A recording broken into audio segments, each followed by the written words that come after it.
Hey, it's Sela Social Studies. Hey guys, welcome back to Sela Social Studies. Let's get out of the East. So far, we've been talking about East, East, East. Northern manufacturing, Southern agriculture, tariff on the North, kill in the South, blah, blah, blah, blah, blah. Let's go west.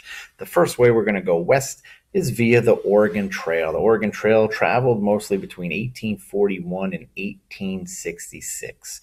All right, this really helps push our manifest destiny. This is a big painting about manifest destiny.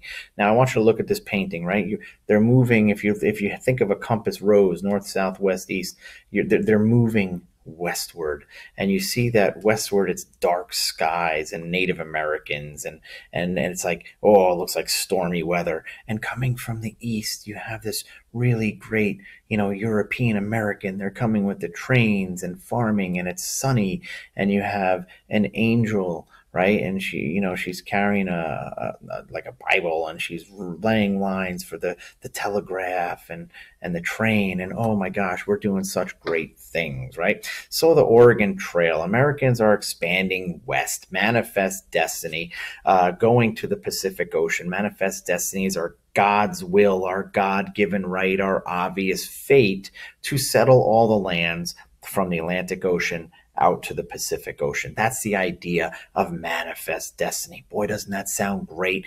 Or it's just our destiny to move all the way out west. So some of the first Americans who are moving out west, and you have to remember, you're going through Native American territories now. A lot more Native Americans are moving into these areas. They're starting to fight because of like the Indian Removal Act. You have different tribes now going into this land. And it's a dangerous land. So some of the first Americans out there are fur traders and trappers who felt that the West was just too dangerous for women and children. These guys were called mountain men.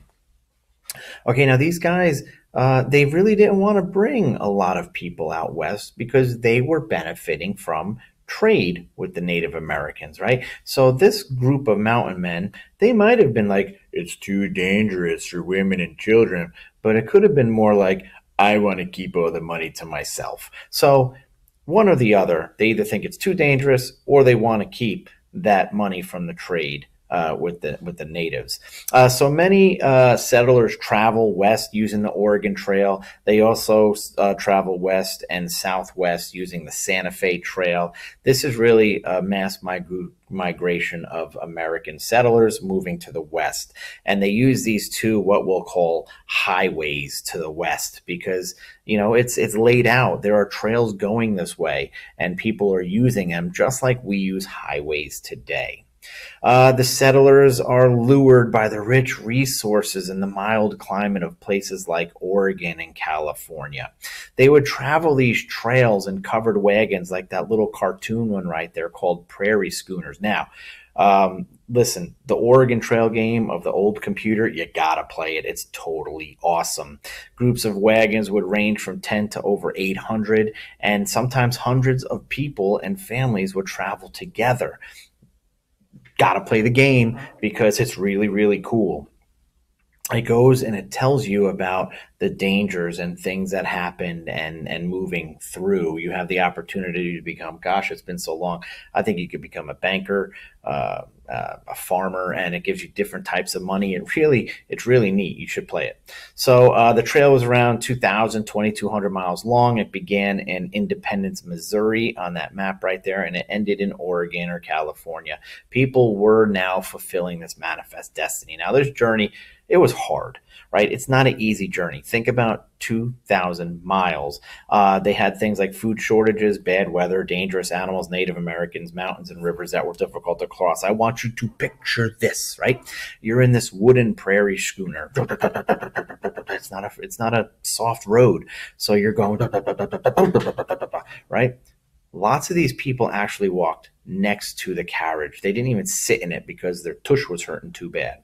So now you're walking through these large open areas where people normally don't live, right? So now what do you have? You have animals. You step on a snake. Oh, there's a snake in my boot, right? So you can get bit by a snake. You could die that way. You could fall and break a leg, and then that gets infected and you can die that way. You can drink this water in these rivers, which could really make you sick and give you cholera or dysentery, which would kill you that way. Or you can starve to death because you got stuck somewhere and ate all your food because maybe one of your axles broke on your wagon. So there was so many different ways that people would die out on this Oregon Trail. There's a picture of a big carriage line, and you'll see along the way people would put little markers up for people who passed away on the trail. About 500,000 people traveled this trail, and they would follow these wagon trails, and they would face all these dangers that I talked about. And look at these numbers: 1 out of every 17 people died on the trail from disease, accidents, starvation, and Native American attacks. I didn't even get into that. So overall, about 30,000 people would die on this Oregon Trail. Now, I mean, what do you do with 30,000 people dead? I mean, just like our highways of today, where sometimes you see somebody, they throw their Bojangles cup on the side of the road or something like that. Trash littered the Oregon and Santa Fe trails. You had trash thrown all over the place, broken axles, broken pieces, shallow graves, dead bodies. So the trail was actually, it was a Wild West thing to do. It was a lot of walking. It was very dangerous. You had so many things that you had to worry about. And we're actually going to cover next one party that took these trails who had a really, really bad experience. I'll see you next time.